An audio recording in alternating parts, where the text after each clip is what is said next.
The Joe Rogan Experience. But your simulation hypothesis, if we're in it, it's running. Now, is it running and we independently interact with the simulation, or is the simulation introducing ideas into our minds that then come to fruition inside the simulation? Is that how things get done? Like if we are in a simulation, right? And if during the simulation someone has created a new iPhone, like why are they doing that? Are there other people in the simulation, or is this simulation entirely unique to the individual? Is each individual involved in a different coexisting simulation? Right. So I think the kind of simulation that it would be the clearest case for why that would be possible would be one where all people would be simulated that you perceive.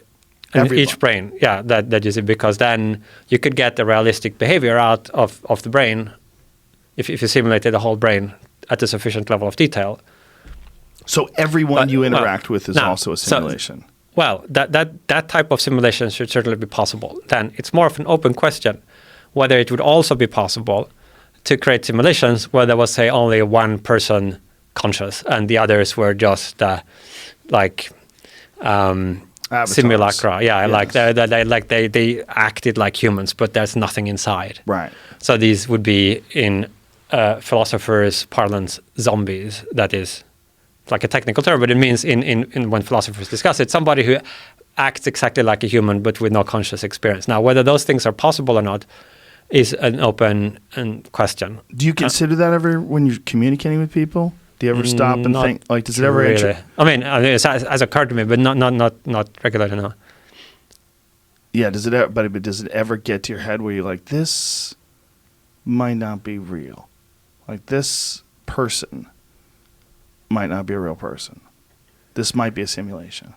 Right. I mean, I guess there are two things to this. One is that you'd probably have some probability distribution over all these different kinds of situations that you could be in. Maybe all of those situations are simulated in different frequencies and stuff. Different numbers of times, that is. So there would be some probability distribution there. That would be the first thought, that in reality you're always kind of uncertain. The second would be that even if you were in that kind of simulation, it might still be that behaviorally what you should do is exactly the same as if you were in the other simulation.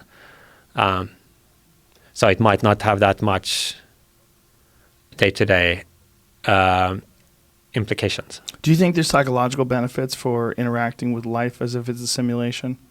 No, I don't think that would be an advantage. I mean, maybe maybe a disadvantage in some cases. Sorry? What alleviation of existential angst? Yeah, maybe, but who knows?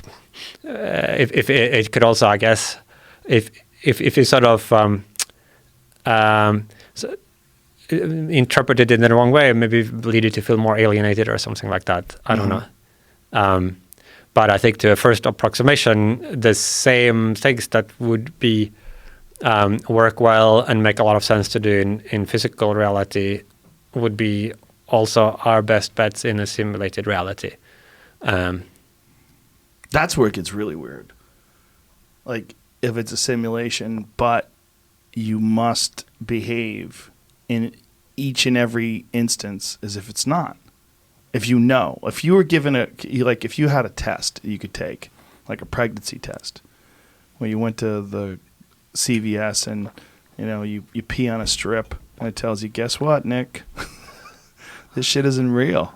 You're in a simulation. 100% proven, absolutely positive.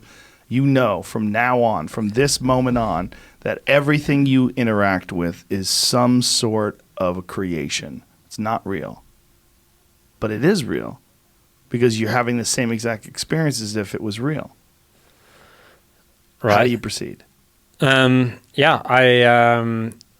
think there might be very subtle reprioritizations that would happen. What would you do, like personally? Well, I don't know the full answer to that. I think there are certain possibilities that look kind of far-fetched if we're not in a simulation that become like more realistic if we are. Like, I mean, so one obvious one is like if simulation could be shut off, like if the computer where the simulation is running is if the plug is pulled, right? Right. It ends. So we think physical universe, as we normally understand, it can't just suddenly pop out of existence. There's like conservation of energy and momentum and so forth. But a simulated universe, that seems like something that could happen. It doesn't mean it is likely to happen, or it doesn't say anything about what time frame, but at least it's like enters as a possibility where it was not there before. Other things as well become more maybe similar to various theological possibilities that like afterlife and stuff like that. And in fact, it kind of maybe through a very different path leads to some similar destinations as people through thinking about theology and stuff have arrived at. In that would, I mean, it's kind of different. I think there is no logically necessary connection either way, but there are some kind of structural parallels, analogs between the situation of a simulated creature to their, simulators and a created entity to their creator that are interesting, although kind of different. So there might be kind of comparisons there that you could make that would give you some like possible ways of proceeding. It seems like paralysis by analysis. Like you would just sit there and think about it. Like at least I would. Yeah. I would almost wind up not being able to do anything or not being able to act or move or think. Well, that seems kind of likely to be suboptimal, right? Suboptimal for sure. Yeah. So. Yeah.